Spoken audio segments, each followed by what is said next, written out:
And we're live. All Okay. right. Welcome, So, everyone. Do you want me to begin? we'll give it a few minutes, just because no one is even quite in here yet. Oh, okay. We have to have a live. Yeah. Yeah, like we technically are live, but it's not Right. useful right now. Right. Let's see. So, what we'll do is I'll take this link right here. Go to Mia. And I'm going to go to you first, Liam, just to kind of give your opening statement. Usually you go to the anti and then you go to the for. So, Yeah, that generally speaking, that makes sense. Yeah.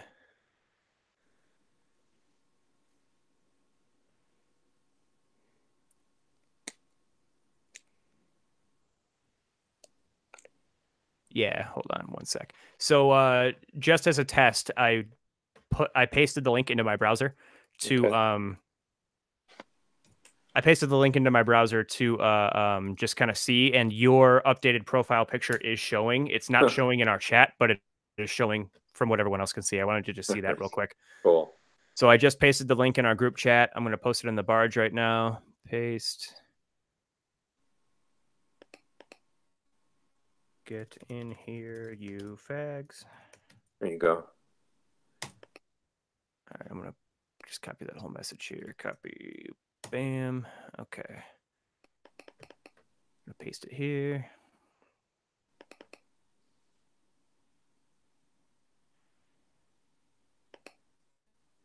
Okay. Yep. Cool. Yeah. So if there's anywhere you guys want to paste this link, go ahead and do that now.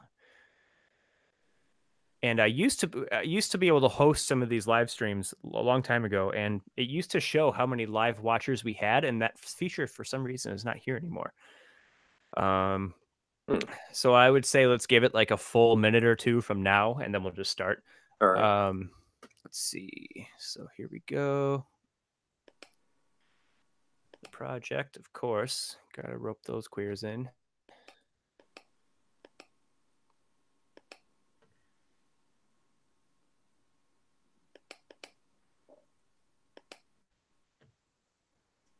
Okay, just about there.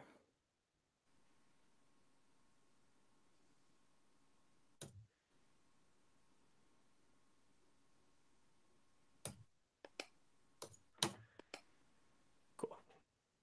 All right, so I have it posted wherever I want to pose it. Okay. So I guess if you guys are ready to rock, we can go ahead and do it. All right. Cool. All right. Welcome to the Barge Bloodsport debate number two, where we're going to be discussing consumerism and its forces on society. Our debate today is between Liam Honk O'Connor, who will be taking the position against consumerism, and Yo. Dan McFryman, who will be taking the pro position that consumerism as a product of capitalism produces a good life. To lay the fundamental groundwork, consumerism is a social and economic order that encourages the acquisition of goods and services in ever increasing amounts. First, I'd go to Liam to kind of lay your opening statement and for his opposition to the idea that consumerism as a product of capitalism leads to a good life. Liam? So, as a general opening statement, I would say that consumerism just clearly doesn't do it. As far as just because my beef isn't just with consumerism; it's with global capitalism writ large. So consumerism is a bit of a cultural sickness. You know, we're seeing levels of debt at record highs, especially in the United States. We have mass shootings, suicides, Xanax drinking cat ladies at all time highs. And so I mean, clearly this whole idea that we can just buy stuff to be happy is, and I know like we have framed this debate, outside of the idea that consumerism is a good rallying point for a nation to come around and and function as a unit. I think we are probably all in somewhat of agreement that that's not the case. But consumerism, generally speaking, I mean, it's a hollow philosophy. It's full of nothing. It's empty. It clearly, we have, despite being the wealthiest country in the world, we have ridiculous amounts of social malaise, and it's just not doing it for us. And so I'm here to make the non-material, much more like, dare I say, spiritual case against this type of behind this type of economic, like, GDP nationalism. Okay. Dan, would you like to give your opening statement? Did we lose Dan? Did we lose Dan? Mr. Dan. Hmm. I guess just in case Dan is having issues or anything like that, what's Oh, can you hear me? There he is. now we can hear you. Now we can hear you. All right, perfect. All right. So, as I was saying, consumerism is a means to an end. A lot of the issues that we have today in society are not necessarily due to consumerism. They're due to various societal ills, that are obviously in need of, um, we don't even necessarily have the diagnosis, let alone the prognosis for how to fix these issues. But whatever, however we fix it, consumerism will be the means to that end, because in the end, that will be another product that the society needs to consume. Every part of the development of humanity has been in part due in well, not even in part, but almost in whole due to consumerism. It has been people saying, I need this, and then somebody going, I will provide this, and then a trade occurring and to a limitless amount, and what pushes us to having greater amounts of surplus. You can it having a, a massive surplus is not in itself a bad thing. It's uh, not having necessarily the the responsibility, the ability to hold oneself back. That is the issue. Not necessarily the consumerism itself, but the problems and ails of the society as a whole that lead to consumerism being an issue. It's much like anything else. It has to be taken in moderation. Okay. To kind of spin off of that and get both of your viewpoints on this. So you mentioned that uh, that since the dawn of time that society has been driven by consumerism, and that now that we have this surplus, but doesn't the surplus lead to, or can it lead to, a blurring of the line between necessity and indulgence, basically? Um, and due to that, can that then not lead to a degradation of society? First Dan, and then a rebuttal possibly from Liam. All right, could you repeat that just a little bit for me there? Well, I mean, because you mentioned that we've been driven by consumption and consumerism since the dawn of time, but in doing that, we have now achieved quite a surplus of goods and services, to the point where could that not blur the line between necessity and indulgence, and things that just aren't needed? And then spinning off of that, how does that impact society as a whole, the mental game that plays on society? Okay, I think I see what you're saying. So basically, that the from the surplus, individuals now believe that we need the surplus. Um, Instead of it being nice to have, it is becoming a necessity in their view, and therefore affecting their mental health. Um, so that is, that I agree with that actually. That there's an issue there, and that the problem isn't the surplus. The problem is the individuals in the society with the surplus therein. So I don't know necessarily the specific societal ails. I mean, I could pontificate on a few of the issues that I think might be leading to that, but specifically, I don't. The stuff is there. If people choose to fill the hole in their soul with the stuff, that's on them, and by extension, could possibly be an issue with society. That isn't on the fact that the stuff is available, and that we um, need or want to varying degrees the stuff. So if I'm understanding you correctly, so you're basically taking a route of the choices of the individual, um, and it's just the choices of the individual en masse Yes. are okay. I just wanted to make sure. Mark, if you have anything else, to yeah, go ahead. Right. You can go ahead. Okay, so with that, I mean, I guess my first question to you would be, I mean, so if you're going to take the individual choices route, right? I mean, how much choice do you think people actually have? And what I mean by that is let's just take the student loan crisis, for example. You know, kids in public, private school, whatever. I mean, even parents do this. So if you're homeschooled, you're still encouraged to do this. But you have every single institution in the society encouraging you to go get a degree, even if it's in stupid shit like feminist dance therapy, where there's no job prospects. You just have to go get a degree. And then some even go further and get into a master's degree where they're like 90K in fucking debt and they're shackled the rest of their lives with no job prospects. If you're brainwashed into this mentality from a very young age to go to college and go into at least 30-40K in debt and most of the time beyond, I mean, if this is part of your environment from a very young during your formative years when you're coming to understand the world, how much of a choice do you actually have? And I would piggyback that question. I would dovetail that question with also asking, you know, if this was just a few thousand, maybe even, because we're a country of 330 million, 370 million, whatever the fuck it is now.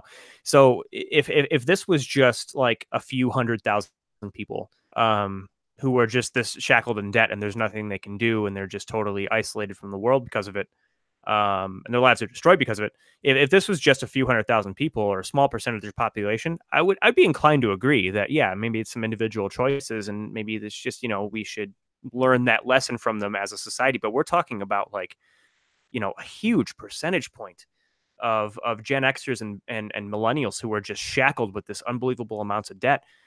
At what, and I'm not asking you for a specific number. I'm not going to be dishonest and be like, oh, if you can't give me a number, then you don't know what you're talking about. But just at what point would you say that it stops becoming individual choices and it starts becoming a society-wide problem? Oh, that's a beautiful question. And to give you a more specific number, we'll just go off of the Bernie And and I'm not asking for a specific number. Again, like that feels like a dishonest question. Just be like, throw me a number. You know what I mean? oh, no, I'm not doing that. I'm I just, yeah. oh no, I see what you're saying. I was just going to say I think we can just agree for the purposes of this conversation to use the Elizabeth Warren and Bernie Sanders. It's enough people to be 1.6 trillion dollars worth of debt. Yeah, that's Re- insane. I can't believe Reasonable. that. So we can go from there, but it's a big enough problem to be 1.6 trillion dollars worth of problem. So Right. I will 100% agree that that is an issue. And so Uh, that's where I take issue with it being just like a series of individual choices. You know what I mean? Like after a certain point, and this is what I wanted to ask you, is at what point does it stop just being some individuals making bad choices, and does it start being a societal disease? Again, that's a great question. So, um, at what level does it become, a societal disease? I don't necessarily think that the reaction of society to the what's the word I'm looking for, pressures of society Yeah. to go and pursue a certain lifestyle is kind of the fault of the fault of consumerism on that end. Um, you when you have I want to make sure I phrase it really well for you because that was just a really well placed question.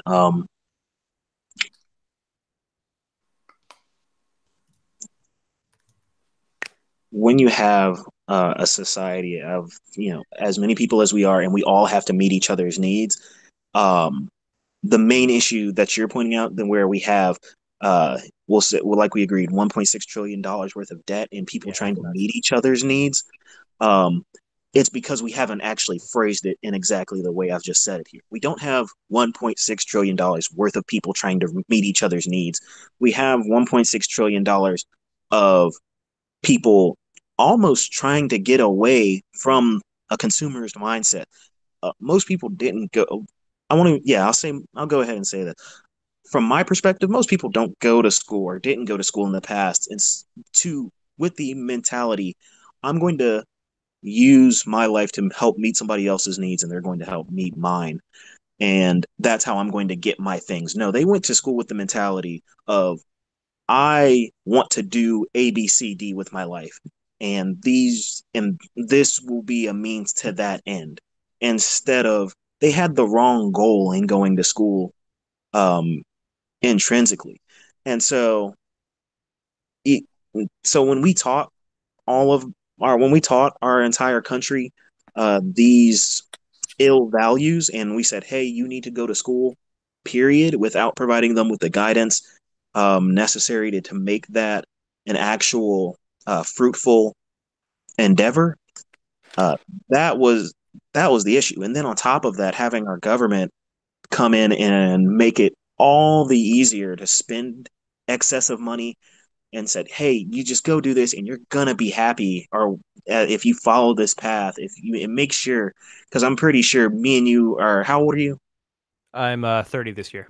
Oh, you're 30. Okay, I'm 26. We're right in the same ballpark. I'm pretty sure you had the same conversations that I had, where they said, and you got the same impression from society that I got, where they mostly said, "Do what makes you happy first, instead of focusing on providing a need in society."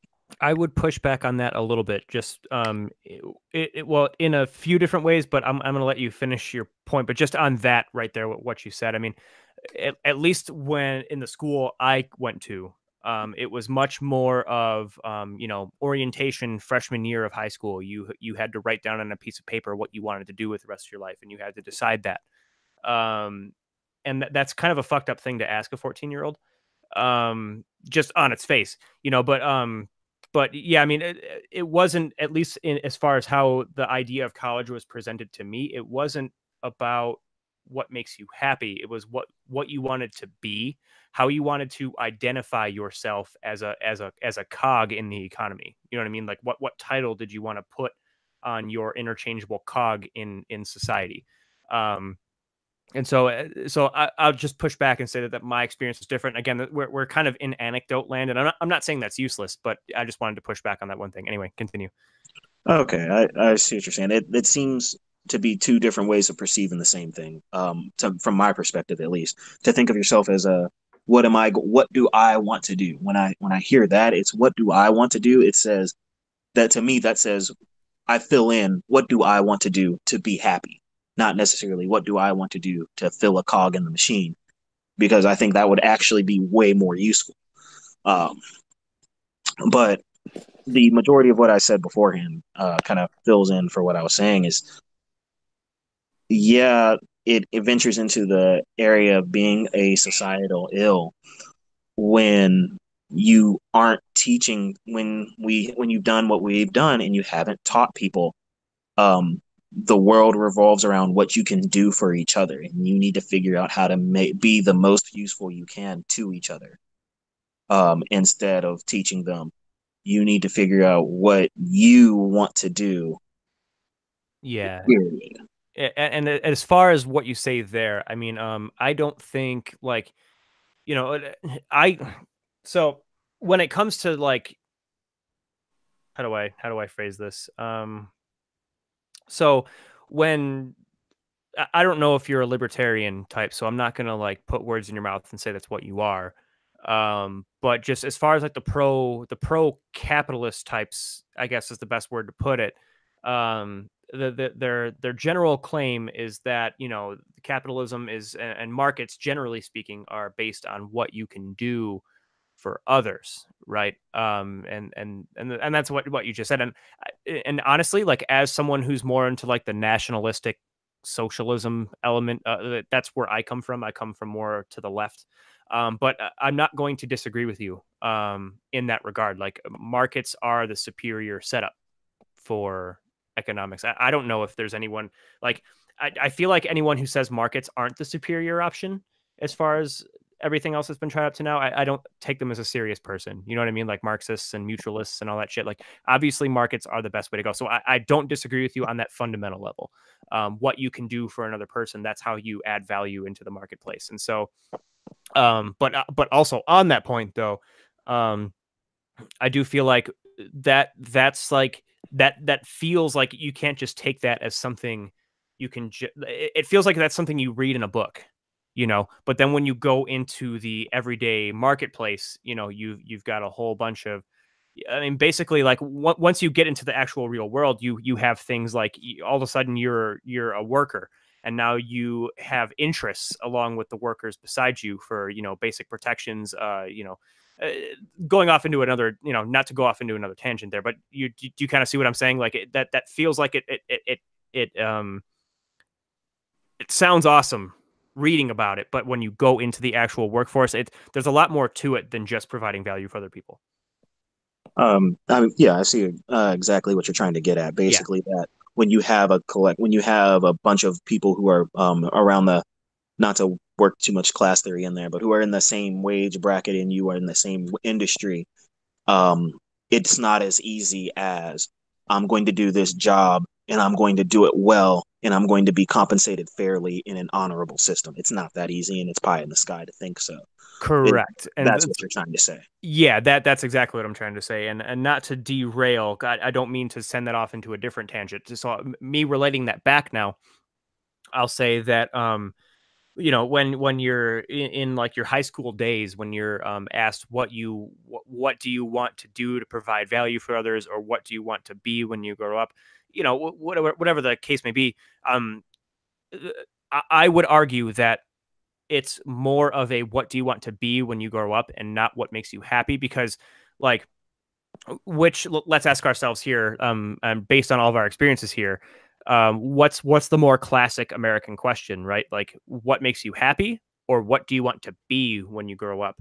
And it feels like kind of a silly thing, you know. It seems irrelevant, but you kind of have to think about it. Like the what do you want to be when you grow up? That is the true American educational question. You know, when they're prepping you to specialize. And so, You know what a good answer to that is that I heard? what's that? I don't know how true of a story it is, but when John Lennon was younger, uh, they asked that question in class, what do you want to be when you grow up? And he told the teacher, I want to be happy. And That's and the teacher said, you don't understand the question. And he said, you don't understand life. That's actually that, you know what? I can't, like, you know, John Lennon's kind of shitty. Yeah, right. but I mean, you know, where's the lie?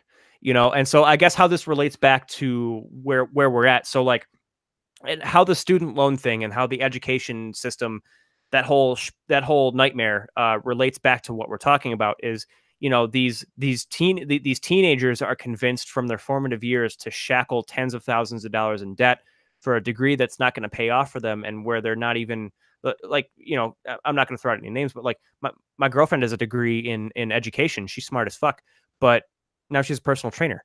You know what I mean? Like, and so, and she was never happy doing the teaching thing, and she's a lot happier as a personal trainer making less money. um you know, so like, so obviously, like, so these kids going to college are shackling this amount of debt, and they're doing it because the culture around them is telling them to do so, right? And so if this is happening, then take it the next step further. So these kids, effectively, they're still kids. They get out of college, they move in with their parents, they're shackled with all these debt, and now they're buying the newest iPhone, they're buying the newest tablets, they're getting these 60-inch TVs that they only like watch Netflix and porn on, that aren't doing anything for them. You know, so like the reason I started at the student loan thing is because this is it's a launch board into, so it's not just college. It's not unrelated. They go in, they get out of college, get a job, go into the market, and now all of a sudden they've got 100K in credit card debt before they fucking know it. You know what I mean? So it's not this unrelated thing. It's this mindset that's instilled from very little. And my argument is that it's rooted in this student loan thing, and it ends up becoming this social sickness. Is this social sickness, not to cut Dan off, the, because we can talk about consumerism, but it's not the same. Consumerism is not, is it the same thing as consumption? No, it's not. Right. Like Dan said earlier, I mean, human prosperity has been, taken. It's always going to the next level by figuring out how to do a greater. I mean, essentially, how to perform a greater amount of consumption more efficiently, right? And so that is a thing, and that is, I think all three of us can agree on that. But yeah, but you can't conflate consumerism with consumption. Consumerism it crosses, like, there's this threshold, right? It's this threshold of Your uh need. yeah, what you said, luxury versus needs. And consumerism, and I couldn't tell you exactly where that point is, but you enter consumerism land when you start shackling debt to accommodate luxuries. Well, it's Maslow's need hierarchy. So you have at the bottom, you have your creature comforts, and once you're satisfied with your creature comforts, more satisfaction is then drawn from self-esteem, self-actualization, affection. Um, but then once you pass up safety, shelter, clothing, healthcare, education, it's not consumer. That's not consumerism. Once you pass that stuff, then you head into consumerism. What's your take, Dan? All right. So to hit on a couple of things there, I from the sounds of it, I don't even necessarily think a large part of the issue here that you guys have is consumerism. Um, from what I'm hearing, I'm feeling that you understand the necessity of a consumerist platform, of it being the lens through which we not motivate, but move our society. A lot more. It seems to be just that consumerism is the multiplier through that magnifies the other failing parts of our society. And so, for instance, we have, to me, a lot of the issues that we're seeing, it's coming from, like, I'm not a religious person personally, and I hate to Me neither. I hate to be one of the people that, like, I hate to do the same thing and derail just a little bit. But for instance, I'm not a religious person, but I can I will pontificate a little bit and anecdotally say I think a lot of our issues are coming from um, religion used to be something, the lens through which you saw the world and gave your life some meaning. Yeah. Um, we have, as a society, to a larger and much larger extent, said no, that's not okay anymore. Um, and then we haven't really filled it with anything else. And so what a lot of that has come in and filled that with is consumerist practices. And so it's not the ailment, it's like anything else, it's this self-medication due to the moral failings in society where we've said, oh, um, fam family isn't as important. If you don't like them, fuck them. Um, if religion is just trying to hold you, if it's just trying to hold you back, if you don't like them, if you don't like the pressure of having other people hold expectations of you to do stuff that you don't may not necessarily agree with, fuck them. Um, it's and then so on and so forth for a bunch of other deals. The society is patriarchal. Fuck it. Okay, well, what are we going to replace that hole with? Okay, I'm going to buy a bunch of stuff that I don't necessarily need. And I'm going to hit back at what you're saying before about, the first thing that we want you to do is take on tens of thousands of dollars of debt that you may not necessarily be able to pay back. And so we're going to open the window with you. We'll say something reasonable. I think the average amount of debt across uh, everybody is like $32,000. You know, when Somewhere in there. it, I'll take it, that just for the sake of argument. I mean, yeah, it's a lot of money either way. it's ridiculous. We can agree it's ridiculous amount Yeah. for a kid with for a person with an education degree that doesn't like it to try and pay back. You Right. know, so it brings you in and says, okay, we're going to you take on this amount of debt, you see that amount of debt, and then most people are just not equipped to manage that right at that young age, and not equipped to have enough foresight to use that as something to leverage their life instead of holding them back. Yeah. Um, and so that like it's just that's again one of those things where if we hadn't had so much interference in that market, I think the market would have provided us with education to a much more reasonable degree. So I'm just gonna say that to kind of sum up everything I was saying a lot more simply, so that you're able to respond to it more easily. Um, the collapse of the moral structure of society is more at issue necessarily than consumerism, and by extension, um, the government stepping, or not even by extension, but the government stepping in and messing with the markets that were in place has created much more of an issue that has gone on to amplify the moral failing of society. And the it's almost created this perfect little feedback loop where the moral system of society is failing. You're going to fill yourself with consumerism, and the government's going to step in, fucked up the market, so that your very first hit is like, okay, $32,000 worth of debt right off rip. And so now in your you fill that hole in yourself with more goods, thinking it's going to feel better for that little dopamine rush or whatever, and it doesn't. Yeah. I mean, so if I just wanted to circle back to something that you said close to the end of that, where I mean, because it's funny from my perspective, because you had gone in and said that government is an extension of it, but then you just you realize what you said and you circled back and corrected yourself, right? Um, and so before you corrected yourself, I was completely in agreement with you. Does that make sense? Like so okay, so the government absolutely does want this consumerist thing happening. I mean, again, relating back to the student loan thing, government, I mean, essentially when public schools promote this stuff, I mean, it essentially is the government working a scheme to make money, right? Because the government is, the FAFSA and all that. But so when you but an interesting thing is, though, is that, so let's say the government wasn't around. Let's say we had this, anarcho-capitalist utopia. And I'm not saying that's what you believe. I'm just going to the extreme, right?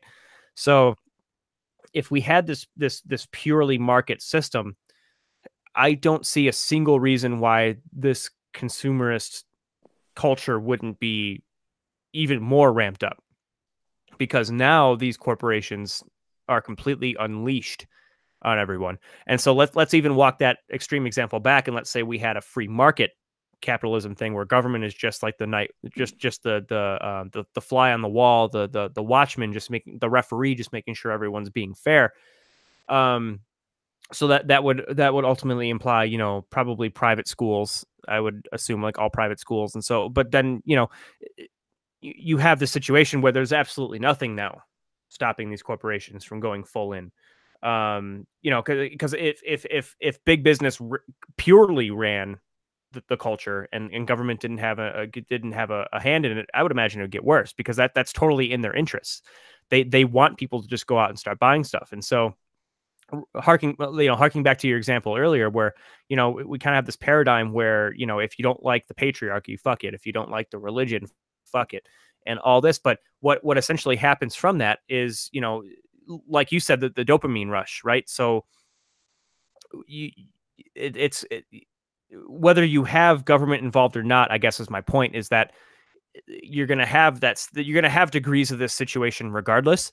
And as an aside, my prescription would be the state ultimately, asserting dominance over the business sector, because right now we basically have the business class, the business sector, running the show and telling the government, yeah, you're in charge until you're not, right? So my prescription to that would be reversing the roles, and the state approaching the businesses saying, yeah, you're in charge of this business until you're not. But that's just kind of an aside. But I guess just harking back to the spiritual elements of it, though, I mean, because again, like people need, part of what makes us human is, you have family, you have friends, you have your tribe, you have your community. You need fulfillment, you need a sense of validation, right? And so with what you said earlier, with people just eschewing that stuff and then filling the void by going to shop and put themselves more in debt, that's pretty much exactly what my point is that this isn't a good thing. And so with the student loan crisis, basically people, the government, who is basically controlled by big business interests, are pairing up to do this. I think this is malicious. And so they're basically pairing up to prep you for this amount of debt. And then you enter the adult world, you're completely subjugated, you're completely soulless by it. You're basically left drowning in it. And so you're stuck with this, feeling of helplessness. And I think that's what drives, I don't know if it's a cause necessarily, but it definitely correlates and contributes to these record suicide rates, drug addiction. You had this dude who tried to fucking, what did he do? I forget where it was, but I think you guys heard this, this like weird, like libertarian, like anime weirdo tried to like shoot up a government building. He didn't kill anybody. And then all these pictures came out. He had this like anime, like waifu pillow and like all this weird shit. But is this not like the logical extension of where this shit's going to go, where just everything is so empty, Okay. So let me see. I kind of just like went broad spectrum on that, but No. I was right. I had my response ready until like it squirreled me on the last part with the waifu pillow and whatnot. Yeah, do you guys know what I'm talking about, though? That dude that just tried to shoot up a government, I forget where it was, but he didn't like kill anybody. Like the pictures of him doing it were so like weird, like him like tripping over, like the boots he was wearing like weren't even worn in, so they were all stiff and uncomfortable. Like the dude just totally was just a fucking spurg, But like this is what you get, when this kind of shit is allowed to run rampant. Okay, so I I think things are a lot more complex than you're giving them credit for, market wise. The thing about markets is it just takes so much to get any one thing done. I don't even necessarily think it's really possible to get back to where we were in the robber baron age, because then things were relatively simple. I agree with you, actually. You had robber barons who were, oh, I am the king of copper, I am the king of iron, I am the blah blah blah. I own this sector where it's relatively quickly, you basically just get the raw material at the end of the day, and you do what you will with it. We're so beyond that I don't think it's really possible. You need everything in the economy has so many gears turning that to say, oh, well, these businesses own the government, and so therefore, if we had less government, these businesses would be more powerful. I think it's actually quite the opposite. If you had these same businesses without the arms of government that they could turn to keep everybody else, keep competitors on the smaller end down and out, I think they would lose a ton of power relatively quickly. If you want the quickest way that would happen, for instance, IP law. I'm pro what is it called? Intellectual property. Yeah, but same here. Without a government, I'm a musician, so I have to be pro IP. Exactly. So I'm pro intellectual property. But one of the arguments is without a government to hold up that intellectual property, as strongly as they do, then you have, as soon as you make something, these corporations can't get as powerful. All they can really do is make the product the best, because I'm like, okay, well, thanks for creating that, but now I'm going to go make a model myself. And people will still always, just for simplicity's sake, generally go back to the best version of that. But the government is keeping those companies strong. So, and then to respond to another part of it, um, the assumption with a more powerful government is that the people in charge are going to be looking out for some of the better interests. And I think when you have companies, like even just the phrase there, you have companies, plural, um, all duking it out and trying to respond to their consumers' needs, which is you, I, everybody else in the country, in the world, to the best of their ability.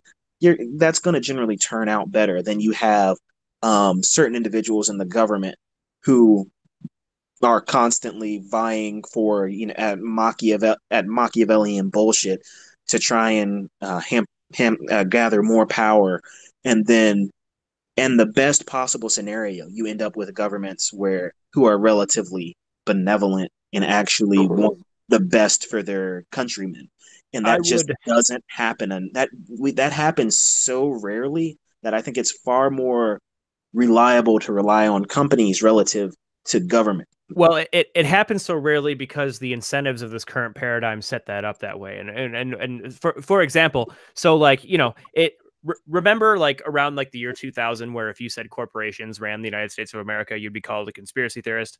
But nowadays in 2019, it's pretty much common knowledge. But so basically what you have here is you have these politicians who are running for office, who are at the whims of these giant corporations. But the giant corporate, so when ultimately these people get elected and fuck people over and fuck their voters over, they're not accountable.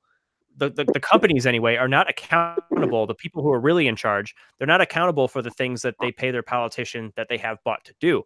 And so what ultimately happens is it's this moral hazard that's created where the corporations are in charge and they're not, and no one looks at them when things get all fucked up. They just angrily look at the government.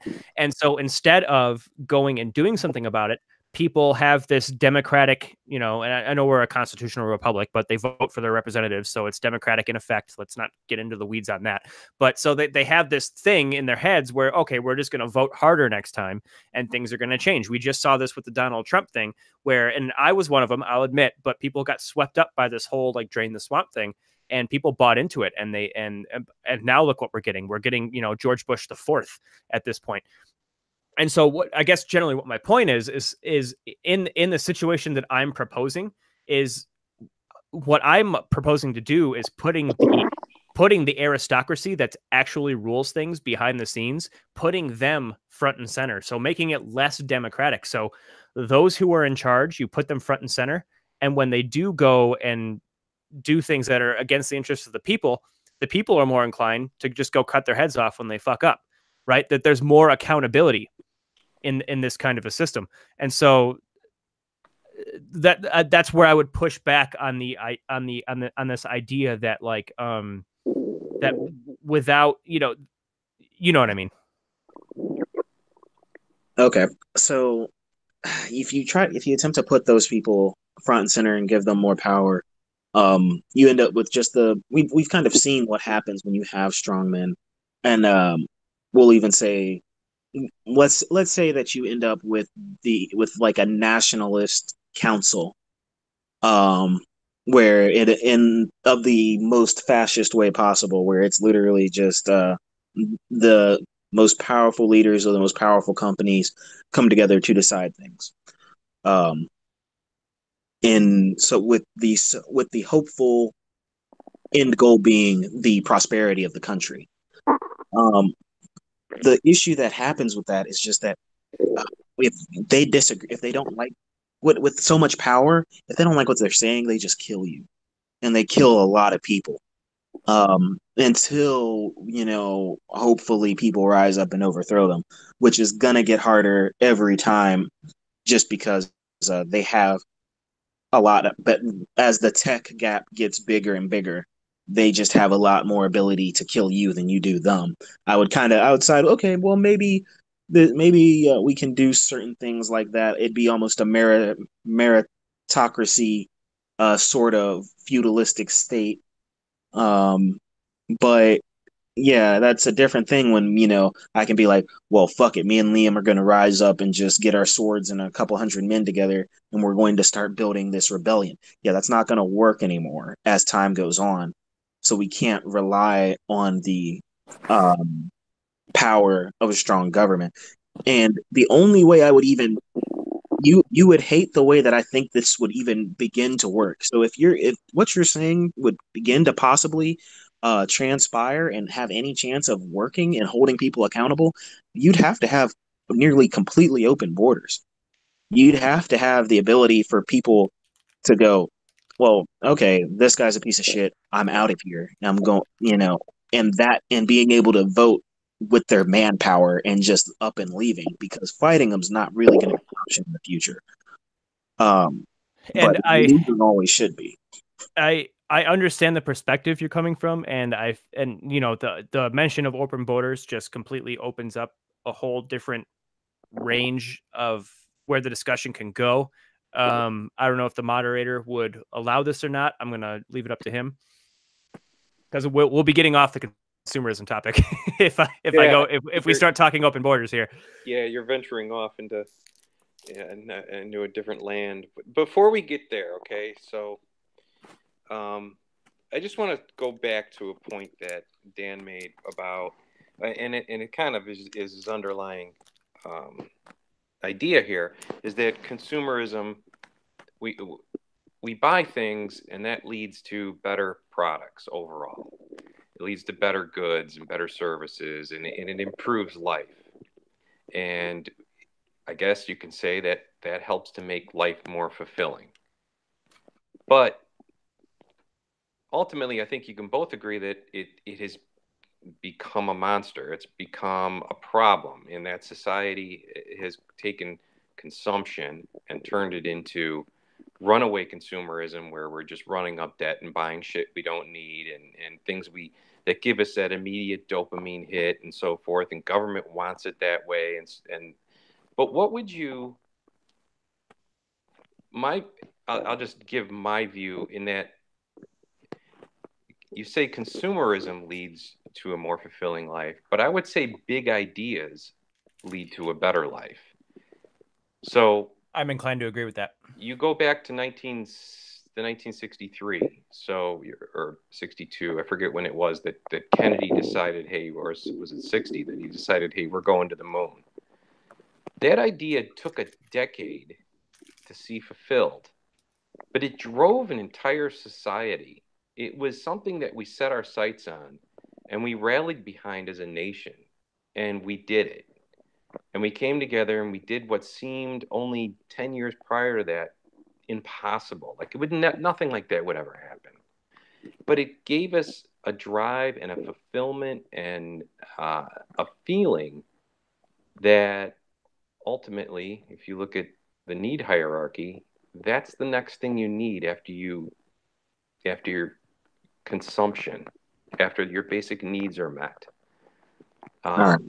So wouldn't government be better off laying down the foundation for big ideas, stepping out of the way and letting us run with it, rather than this idea that, hey, you should buy more shit? Ah, damn it. You managed to like really call out one of the things that's been messing with me for the past couple years. Not even for the past year, I'd say That was a good is point. and yeah, you managed to exactly what's really been on my mind is, and I'm pretty sure Liam will agree with me on this, is just our generation's fucking lost. It is. They really, really failed us. Like I'm living one, like, in just a anecdote, like I'm living a dream life. Like I literally could not explain it any better. But even I'm like looking, like I look around and I'm like, damn, I'm living everything according to the dream. But like it sucks when you look at the world and see we aren't, we don't appear to be striving as in unison towards something that we don't have anything to define us outside of a bunch of bullshit. Correct. And that's why I kind of have to chuckle at, and I'm not saying this is you, I just have to chuckle at those like individualist boomer, you know, free market libertarian types that just try to say that this individualism and capitalism is the way that we want to organize a society, and I just have to laugh because, like, even though we don't have a free market right now, it's still like a market-based, capitalist-based, neoliberal kind of system, and just we are lost, man. Like, it's capitalist and free market where it matters within this context of just spiritually we're fucked. Yeah, at 100%. I don't, well, not 100%. Generally agree. Let me rephrase that. Generally agree, like 37%.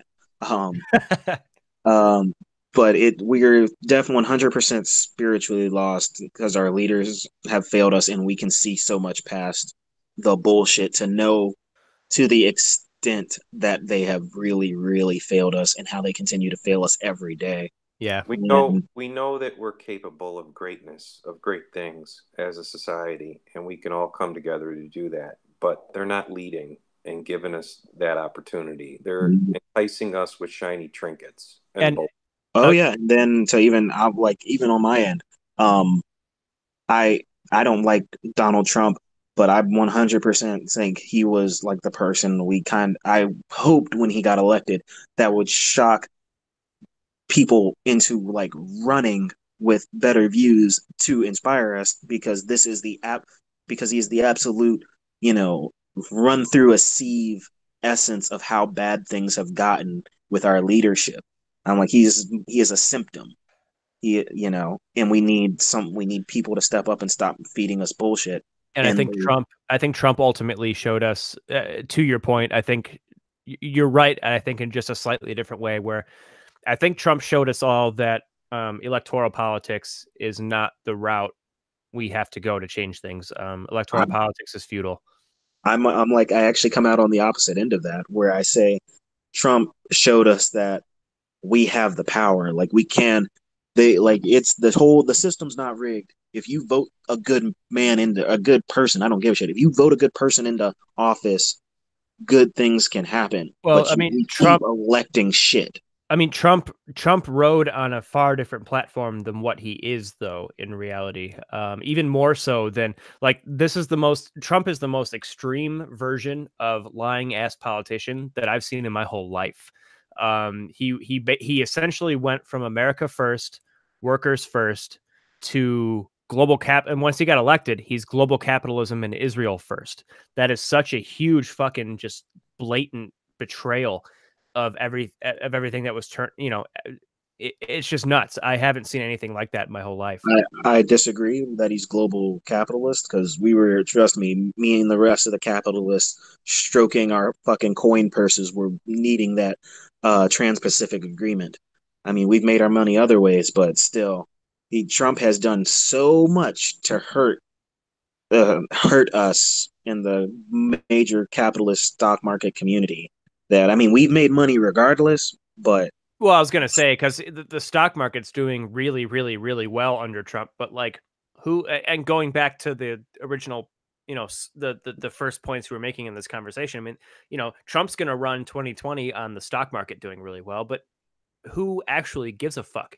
You know what I mean? Like who can actually relate to that? It's The un it's I, unrealized. It's unrealized gain. I Yeah, mean, because most of these millennials and young Gen Xers who are just saddled with all this debt, they don't fucking care the stock market's doing well. They don't have any fucking stocks. I so I'm on the complete opposite end. Like I live my day to day life off of like I make lots of money off of stock.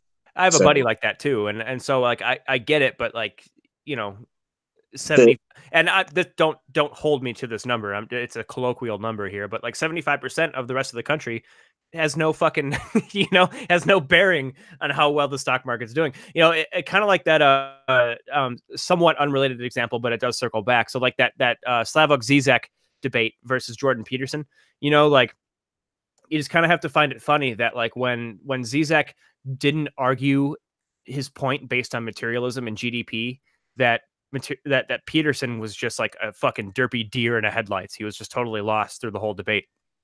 You know, uh, but it's I won't dwell on it too much. But I was just going to say the as far as the smart stock market doing well or not, the stock market is on the track that it was before he ever got in. I'm telling you that without the Trans-Pacific Agreement and every other goddamn thing he did, he has put the we would be so astronomically beyond where we are right now without a lot of the things he put in front of the market and why the market matters to the person at large.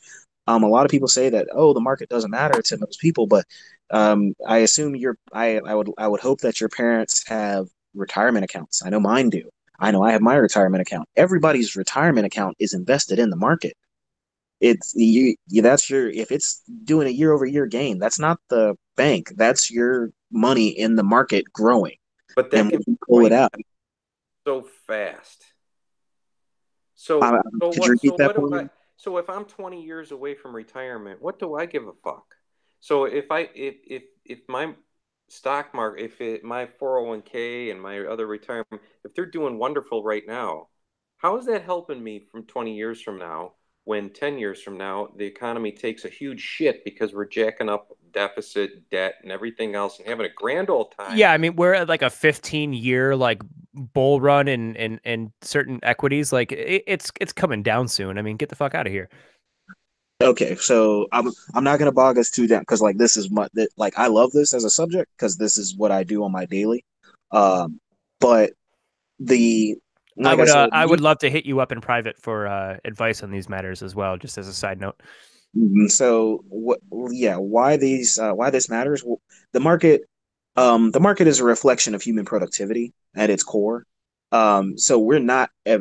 The chances that we're ever going to be able to produce markedly less only happens in two different ways. One, major world war. Two, major nuclear world war.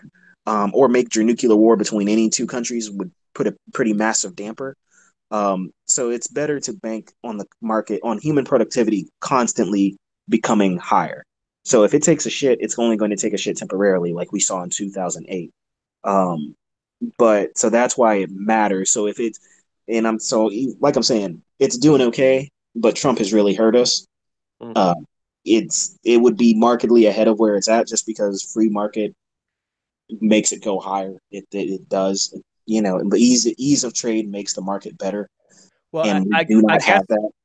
as an example though of the point I'm trying to make is so like if if if what Trump is doing if so as you're saying like Trump is holding this, let's just take that at face value and assume that it's true that Trump is holding back a lot of different markets and investments and things like that. And yet jobs numbers are up.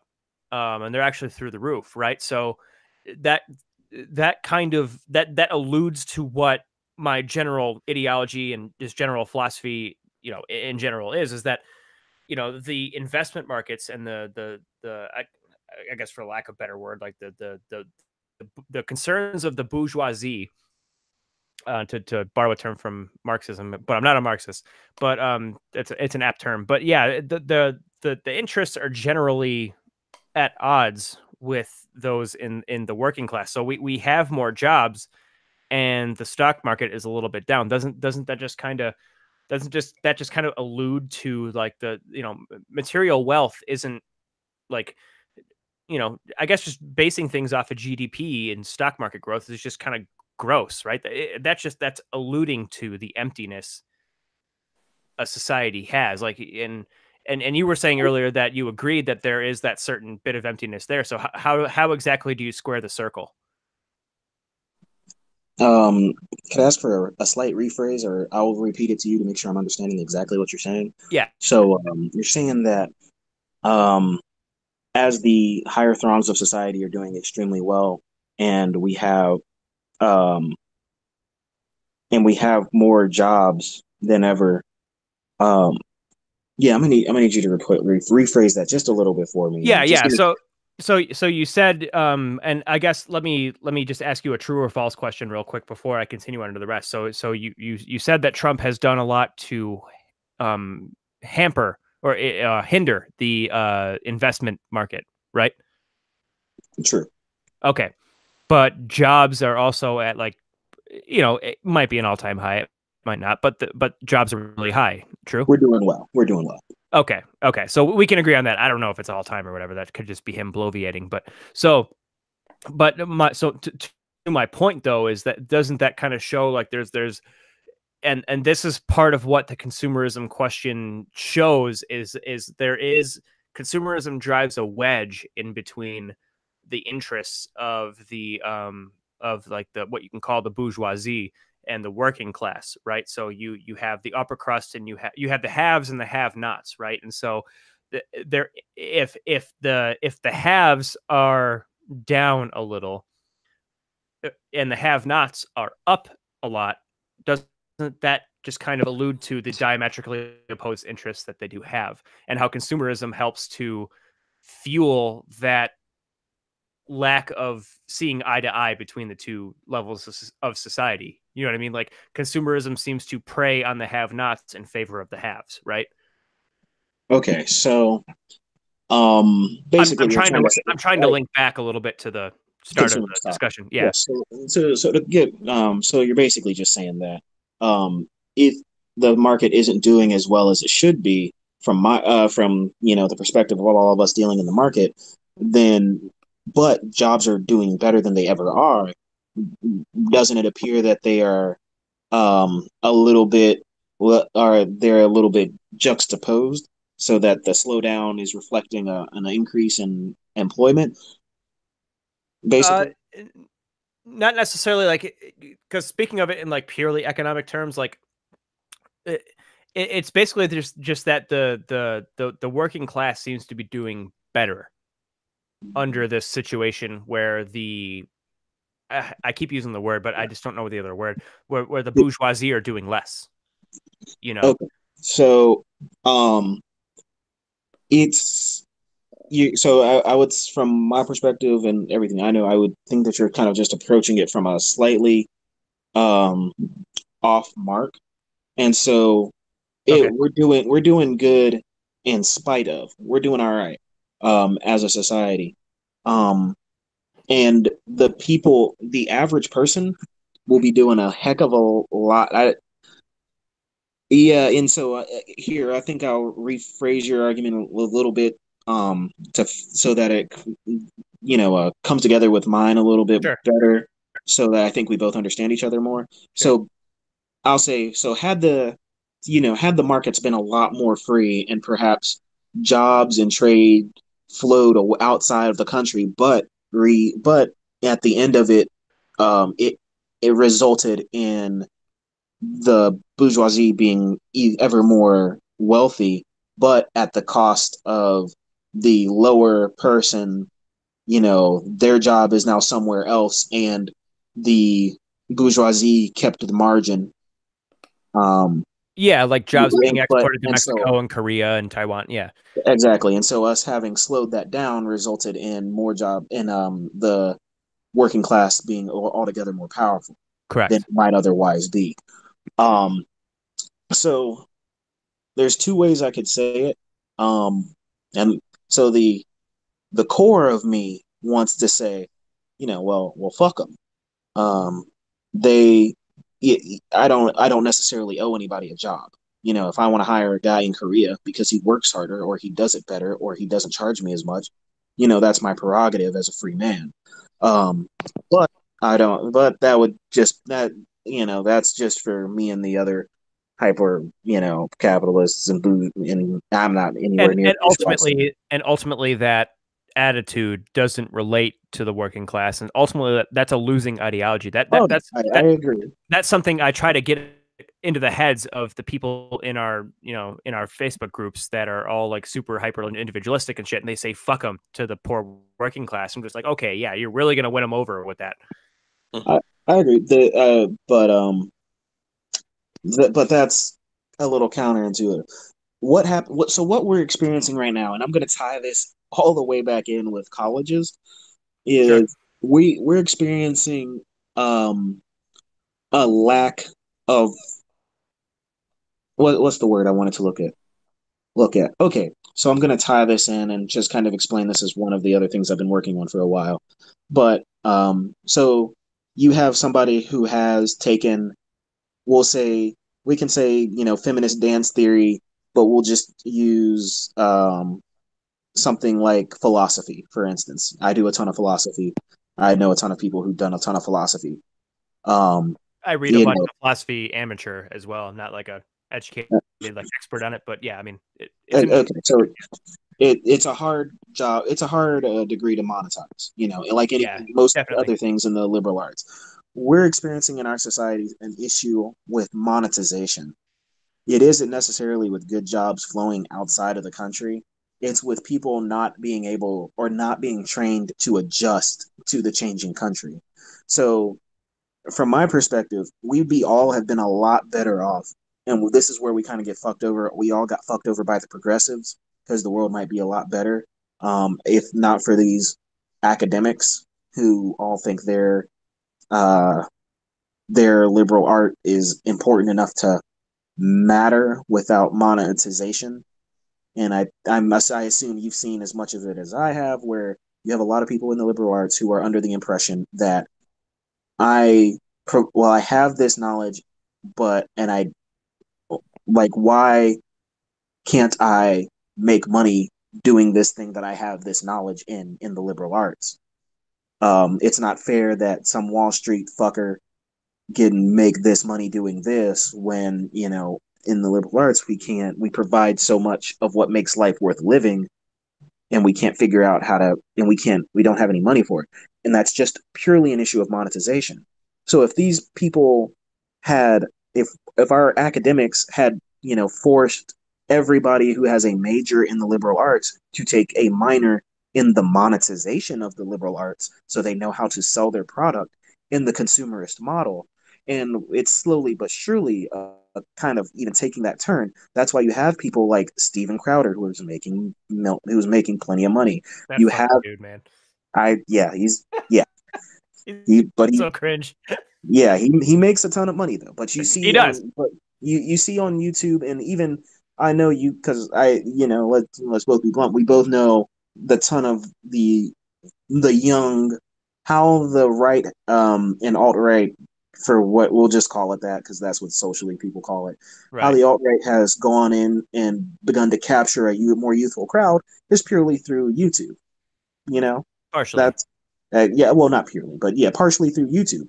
And YouTube is almost I exactly can what I'm explain talking the about. other half of how they captured the hearts and minds of young people, but I'll let you I finish before I go into that. hey man, I trust that I'm pretty sure you'd be preaching to the choir. I know how they got a lot of, and I know how they got a lot of my peers. I know how they got them, and it hurt me watching it the whole time.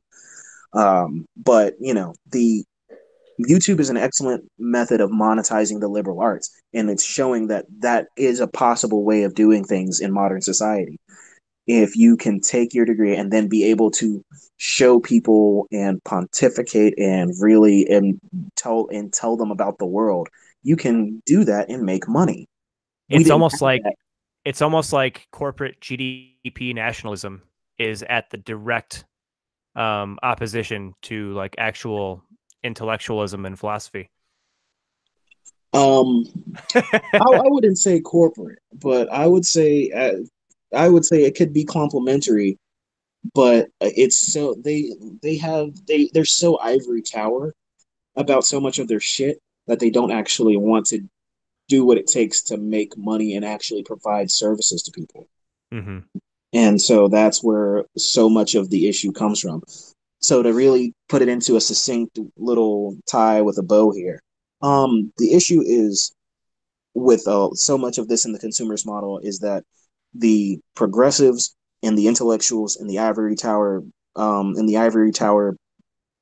academics and collegiates have said that our knowledge is equal to anything else that is far more easily marketable, and our students will be able to be just fine by themselves instead of going outside of themselves and understanding their what's the word I'm looking for, understanding their marketability of their profession, of their chosen school of thought from the layman. How do I sell my philosophy to the middle America coal miner? They refuse to do that, and so that is their downfall, and by extension, the downfall of their students, who are all of your peers and mine, an entire generation. Okay. Yeah, I mean, it's uh Mark, do you have anything on that? No, I mean, but I think we're winding down on time. What um I think what I would want to know, just to kind of cap everything off, is that if not for consumerism, what would you supplant it with? Because we talked about earlier how we had religion and we kind of pulled away from that, We as used a, to have these things, yeah. yeah, and we had all these other things that kind of pulled us together as a society. And if not for consumerism, what would you, and I'll direct this towards you because you're on that opposing side, what would you Yeah. supplant that with? So I'll start first by okay. So relating back because we were just talking about philosophy and monetizing it and all that fun stuff, right? So Yeah. I actually have been spending a little bit of time somewhat recently reading Foucault. Mhm. And Foucault had some real insight into like atomization as a strategy of governments. Like he characterized modern Western he called it governmentality um, as being like individualizing and totalizing at the same time. Like so, people are isolated as social atoms and subjected to a detailed normalizing like surveillance.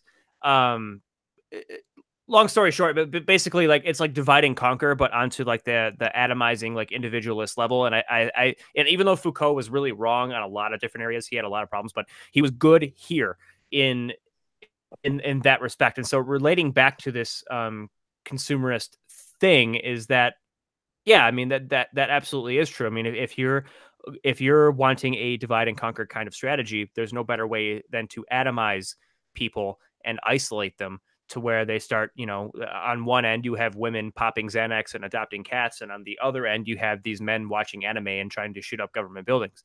So so back to the question of what to replace that with, I think we should just go back to one example of which you can go back to even just before the stuff all started. I mean, you had at the beginning of what was considered like a workers' revolution in the West, where like we went back to having like 40-hour, 45, sometimes 50-hour work weeks. There was work-life balance in terms Mm. of how people lived their lives. There was religion, people had church, people had their community, people had a community full of people who looked like them, which I know that's might open up a whole new can of worms that is, we'll save that for another discussion. But, people had an ethnically homogenous community of people they can relate to. The market system functioned for the will of the people and not for just these global multinational corporations. So if I were to suggest what to go back to replace this consumerism, is yeah, I mean, I would maybe not necessarily religion. I'm an atheist myself, even though I acknowledge the importance of religion. Like I wouldn't fight a return to those kinds of cultural Christian values that we had even just like in the 50s and 60s. But yeah, I mean, I would promote more community, more especially among whites, because consumerism is very bad for whites. A more ethnocentric kind of community for white people. Going back to the idea that they're not just this group that doesn't exist, that they're a real thing and they have a valid place in the world. Yeah, I mean, I would just go back to things becoming, I guess, for the lack of a better word, collectivist amongst the native European population of this country. Hmm. Dan, any reply on what he just Okay. said? So I'll respond in two on those. So on the first end, um, we 100% need to replace what we've devolved into, this fractured war of what's it called, identity politics, and the identity hierarchy bullshit that we're currently at. I don't. Yay! Just kidding. Yeah, I mean that's part of what has been an issue in there, but it's we've arrived at this society where we are all disheveled and put into these identity barriers, and it's not. it is not fruitful. I would say that probably the best thing that we can hope to radicalize around is the actual handling the problems that we have. You know, we there are problems. The country needs to be restructured, and just I'm gonna dip into this a little bit. In our generation's ability to, you know, rattle the power structure is incredibly hampered at the moment. I mean, I could speak more on that if you want me to, but I won't dwell on it. And it's a part of the issue because I'm sure we all see that we have issues that we can rally around, um, that really do need to be taken care of. That the world can be a better place. Um, and the route that we're going to get there just has it, this identity politics bullshit isn't going to work, and the hole that we currently have left behind, it's almost it is almost textbook actually, in that when you have something at the head of a power structure and then it falls through, you end up with a bunch of warlords all trying to fill the power vacuum. And that's what identity politics has done. Just a bunch of little warring identities all trying to come out on top and say, oh, well, we want this and we want that. It's all that bullshit. But you do understand though that identity politics is politics, right? There are no other politics. Oh, no other politics outside of identity politics.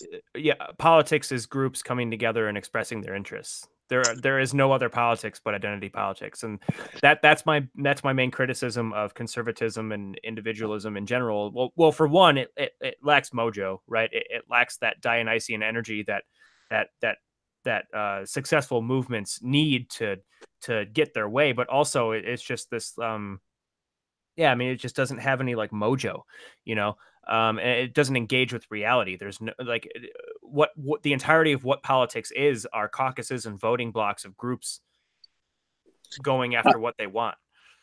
oh yeah, totally. I agree with that. But to the extent that, um, okay, let me put it this way: you shouldn't be when you wake up in the morning and when you identify, like the first thing you identify as, it shouldn't necessarily be your what you identify as politically. That shouldn't be the entirety of the makeup of your identity.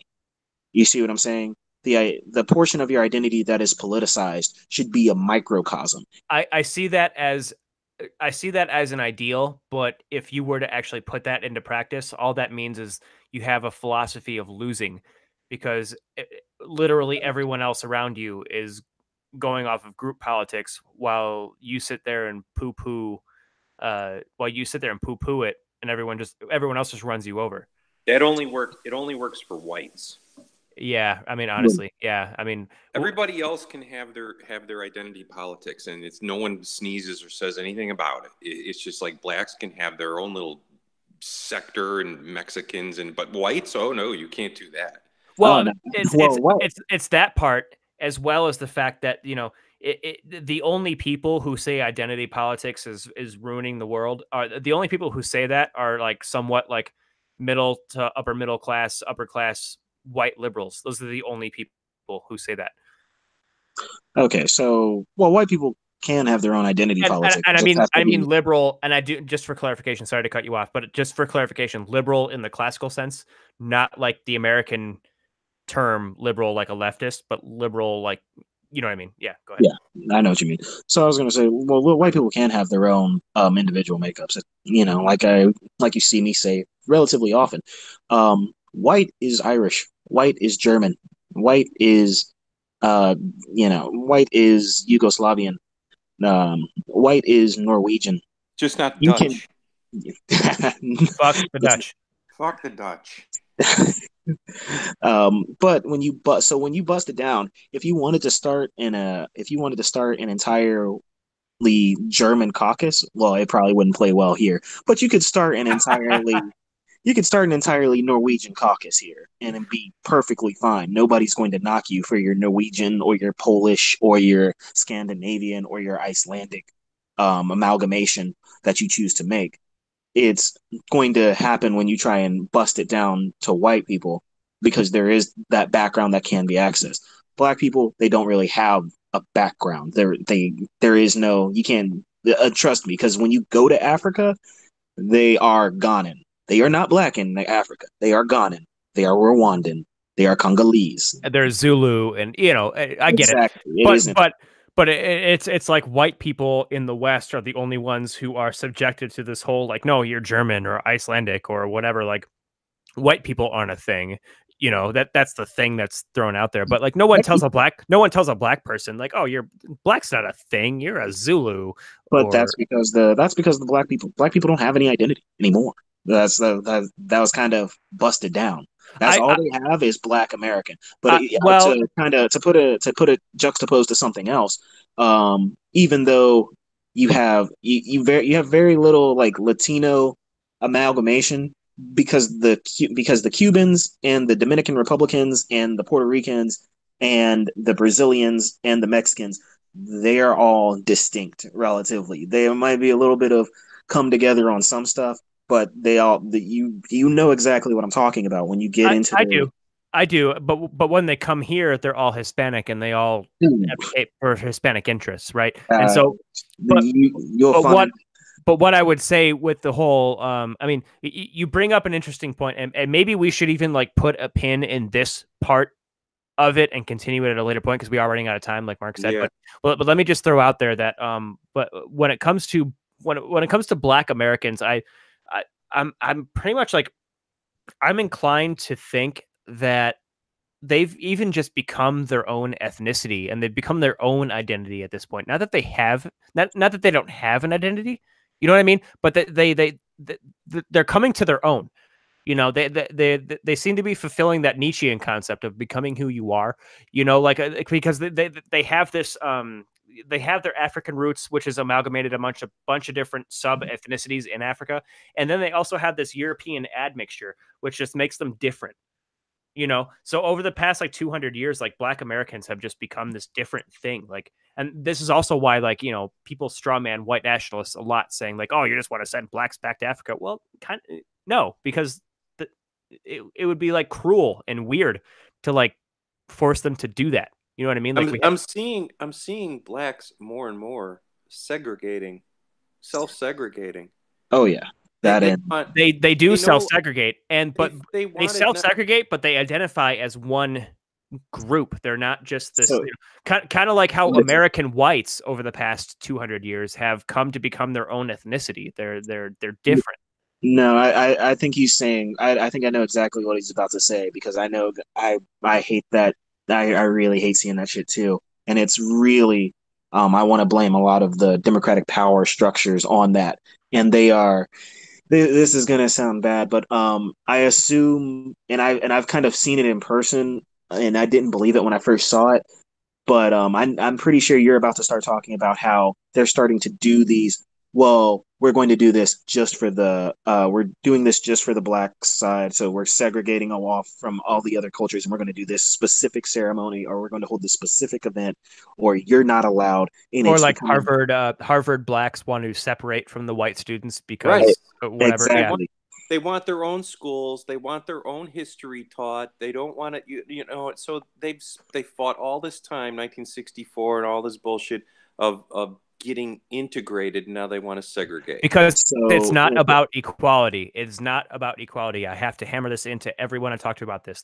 The goal from the start was not equality. It was identity politics is politics, and you have to take stepping stones to achieve what you want. I'm The coming black at it from. community, the black community is just at the next stepping stone.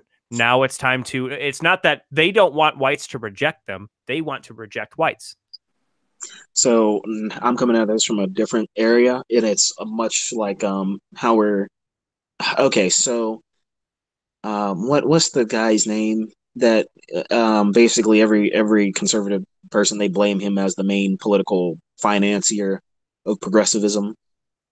Oh, Um, Soros. yeah, Soros. Soros. So I didn't believe it until I saw it in the WikiLeaks. He That they, actually is a colossal piece of shit. yeah, I didn't believe it until I saw some of the things.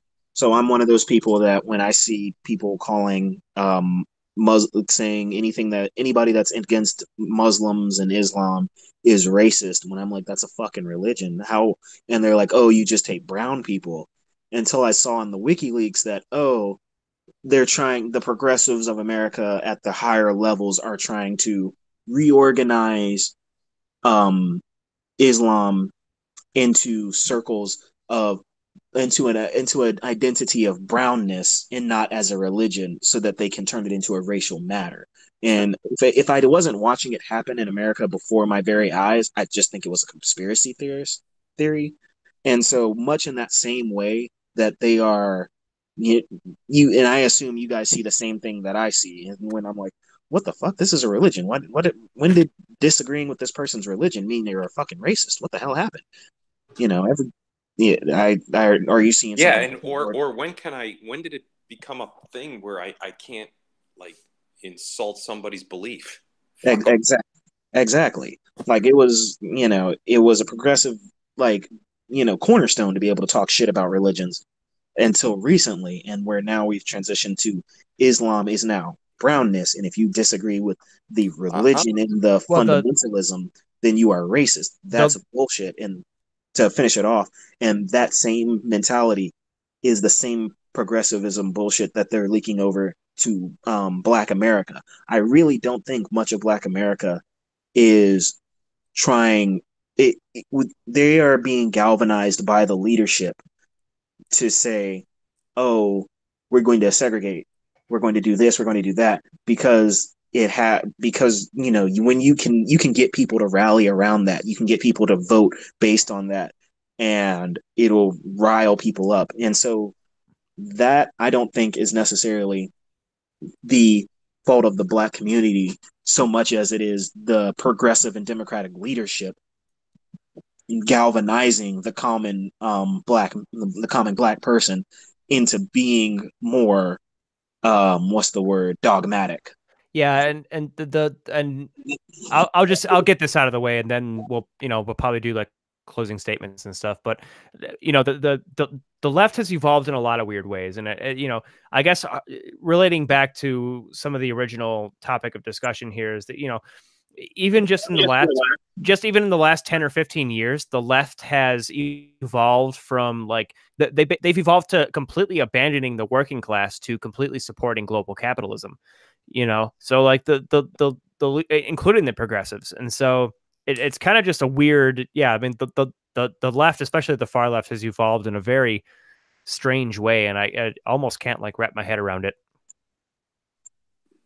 And harkening back to what you said earlier, where like you saw people even your age getting into the alt-right stuff, and there are a few different reasons why that happened. I mean, what I was going to say earlier is that one of the main reasons I think the alt-right has captured the hearts and minds of today's youth is because they've taken they've stolen the, well, they haven't stolen because the left gave it up, but they've taken the pro working class position away from the left, and that's a popular position.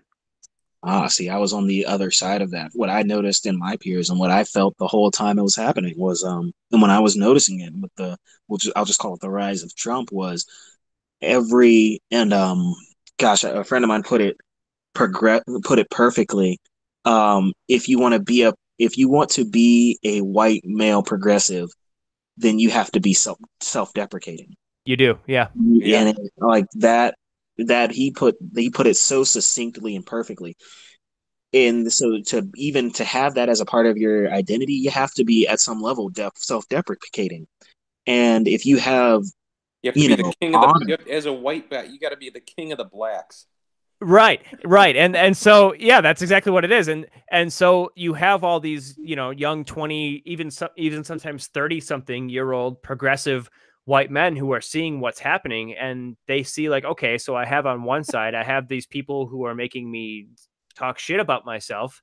On the other end, we've got these people that everyone's calling racist, but they're the only ones sticking up for me, and they're allowing me to be who I am. Fuck exactly, fuck the progressives, at 100% that. It's just had they, you have to, debase yourself before this, in some way, shape, or form, and It's say an original sin argument. exactly. And That's what so progressivism is.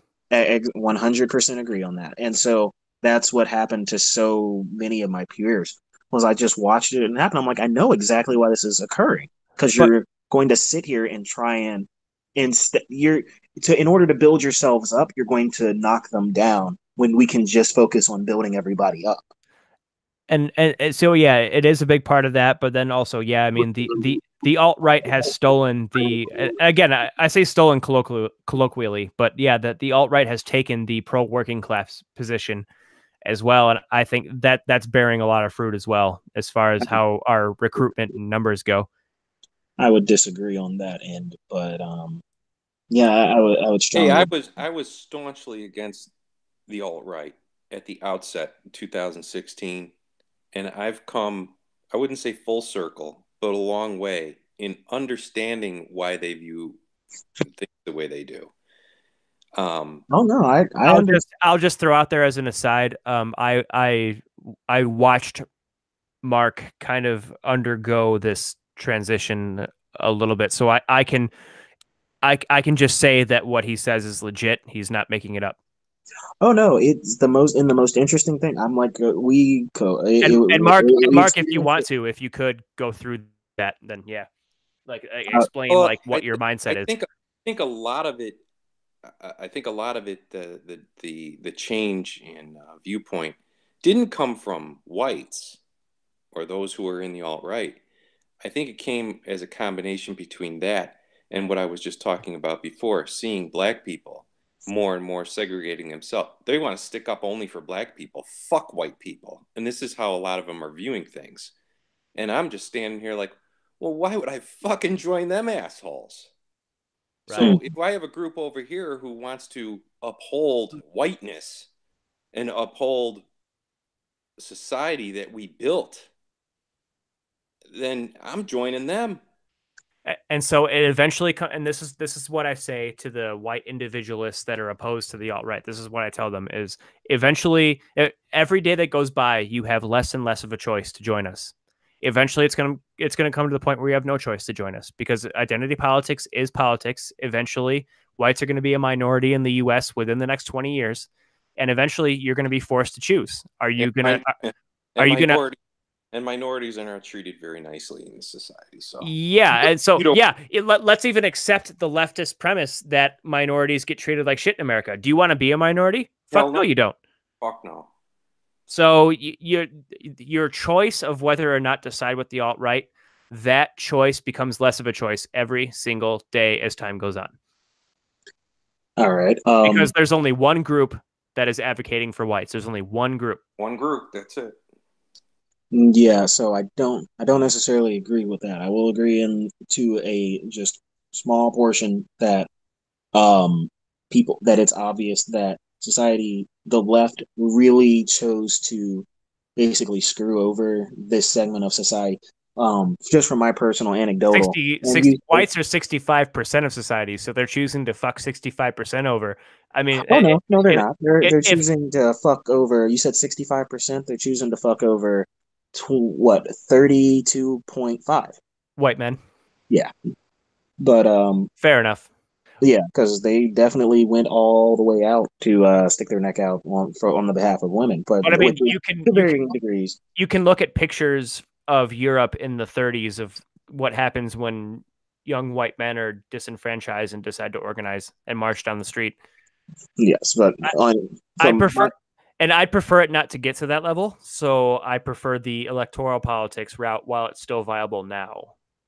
okay, so from my perspective, I think if the society gets better as a whole, things will be better. And it's very sad that I think some of the most liberal men I knew I watched kind of transform into being much more hardline right because of this platform that the left took. Oh, dude, That said, leftists and libertarians are our biggest recruiting block. oh, I Like, oh, know. dude, hell yeah! I'm a former libertarian as well. I was a Rothbardian anarcho-capitalist before all this. Like, you know, yeah, libertarians and liberals definitely like the biggest Oh yeah, recruiting blocks there are. and so it's the dangerous part, and this is where I come out, and this is where I disagree with you, but I agree with the extraneous with kind of more of the foundational part of what you're saying, is that um, when you have the left has taken this portion in society where they've decided that we're going to fight along a racial line.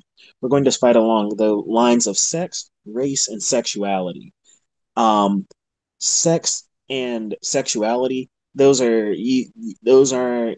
going to matter too much. It can get bad, but when you start fighting along a racial line, like the left really chose to hammer hard on, and you start forcing people into camps, it is incredibly stupid when you aren't the vast majority. And so And they have pushed. for the record, I'm against putting people in camps. Just for the Yes, and yeah. Um, so this is where I disagree with you, but I have to agree with you at the core that when the left made it about race, they made it into a platform that is incredibly dangerous, and it's going to push people more towards your camp.